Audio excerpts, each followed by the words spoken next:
السلام علیکم دوستانو، امید لرم چې روغ جوړ به او د ژوند په مزو کې به ملګرو. د یو څو ورځو نه په فیسبوک باندې او دینه علاوه په ټیک ټاک باندې یو ویډیو هغه چلیږي، په کم کې چې ویل کېږي چې د زیبا ګل د خور ویډیو هغه وایرل شوه. هغه ویډیو هم په دوبۍ کې ده او د سمندر په غاړه باندې ده. نو زیات تر کسان هغه چې وایي دا د زیبا ګل خور ده. نو آیا دا واقعي د زیبا ګل خور ده او که نه؟ نن به موږ په دې باندې خبره کوو، خو د هغې نه مخکې تاسو ټولو ته یو ریکویسټ کوو، که تاسو څه پورې زموږ چینل نه وي سبسکرایب کړی نو پلیز دا سبسکرایب کړئ د داسې نورو ویډیوګانو دپاره. د ټولو نه مخکې راځو د یو کس ویډیو طرف ته چې آیا هغه په ویډیو کې څه وایي، نو د هغې نه پس بیا خبره کوو.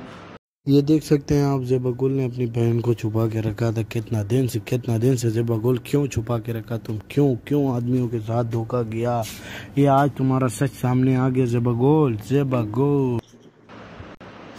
دا ویډیو تاسو وکړه په کم کې چې دا الک وایي چې دا د زیبا ګل خور ده.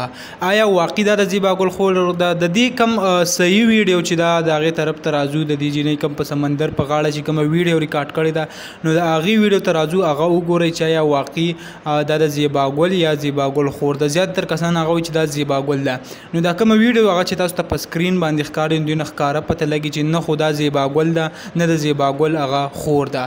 یعنی یو انګریزه ټایپ جینۍ ده، پته هم نه لګي چې د امریکا به د کوم ځای به د یورپي ملکونو ښکاري چې هغه جینۍ ده، او خلک بیا زموږ کوم پښتانه چې دي هغو بیا را شروع کړله په فیسبوک باندې هغه شیر کوي چې دا د زیبا ګل خور ده. دې نه علاوه په ټیک ټاک باندې د هغې ځان له اکاونټ هم جوړ شوی دی، په هغې کې لیکل دي سسټر اف زیبا ګل، یعنې د زیبا ګل خور، او په هغې کې کم د دې جینۍ کومې ویډیوګانې چې دي هغه ټولې پکې اپلوډ کوي. زموږ پښتانه چې کوم دي هغو دونه مخکې به هغه اکاونټ هم بوتلو چې د حد نه سیوا.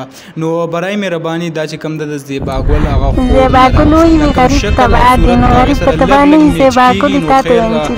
خو انسان کې دی چې د یو د بل سره هغه لږ میچنګ راتلی شي، خو زیبا ګل خور هغه نه ده او نه زیبا ګل ده. نو دغه معلوماتو تاسو سره شریک کړو. امید لرم ویډیو مو خوښ شوي. که ویډیو مو خوښ شوي ویډیو لایک کړئ، او که زموږ په چینل نه وي چینل سبسکرایب کړئ د داسې نورو ویډیوګانو دپاره.